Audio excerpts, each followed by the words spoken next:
In this video, I'll share with you how I added a recessed power strip with USB chargers to my end tables without damaging my end tables.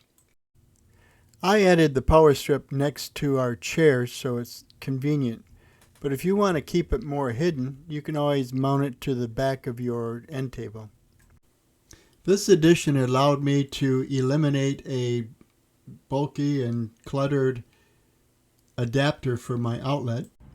As you can see from this image, there are 3 outlets on the front side of the power strip, and there's an additional 3 outlets on the back side of the power strip. To mount this recessed power strip, I'm going to add a piece of wood on the bottom side of my end table. First, I measured the power strip dimensions to determine what size board I will need. Measure the upper frame of your end table to get the amount that it will overlap for mounting. From my measurements, I determined I needed a piece of wood that was 10 by 7 inches. For the cutout, I added 1/8 inch for each dimension. This will provide a little extra wiggle room when inserting the power strip. To provide the proper amount of space for mounting, I measured 3 7/16 inches from the top of the board to the top of the cutout. And to center the cutout, I cut the left edge of the cutout 1.5 inches from the left edge of the board. I'm using a scrap piece of 1/4 inch plywood for my project. First, I used the table saw and cut it to the dimensions I wanted.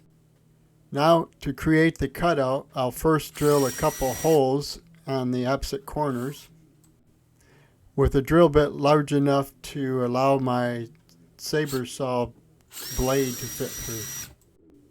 For safety, I always recommend clamping down the piece you're working on.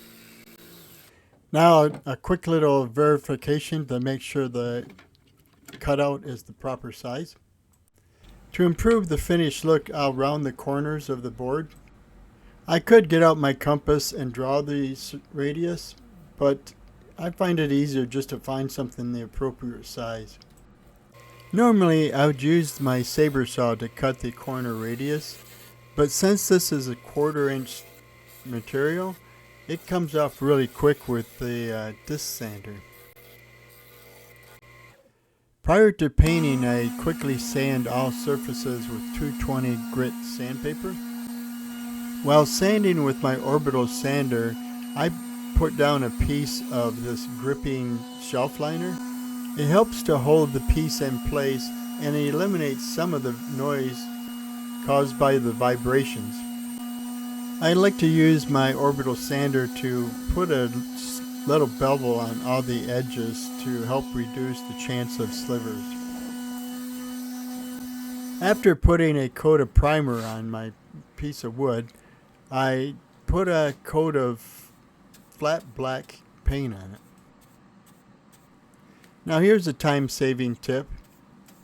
When I plan to paint both sides of a piece and one of the sides won't be visible, I'll drive 3 or 4 nails or staples into my workbench, just enough so they're slightly raised, thus allowing me to flip the piece over which I just painted onto the staples, and then it doesn't stick to the workbench. This will allow me to paint both sides at once and make it so I only have to clean the paintbrush once. Here you can see the tiny marks left by the staples when it was flipped over or wet. In this case, these marks are insignificant since that side is going to be on the back side underneath the end table.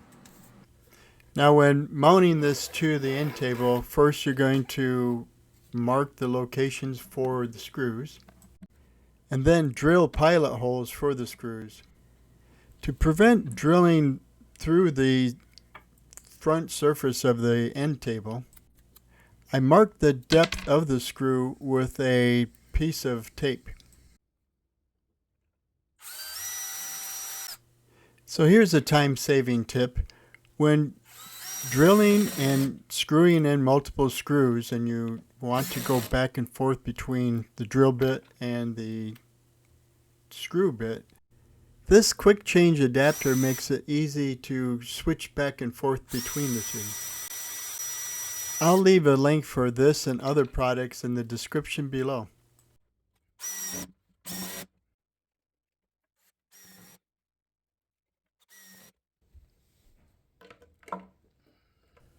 Next, I drill a couple pilot holes for the mounting screws.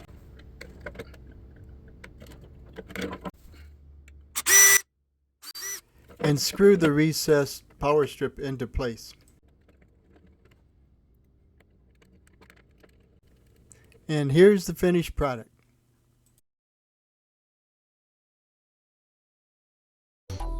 This has been a DIY Saver production. Hey, if you enjoyed this video, click the like button. And if you want to see more content, hit subscribe too.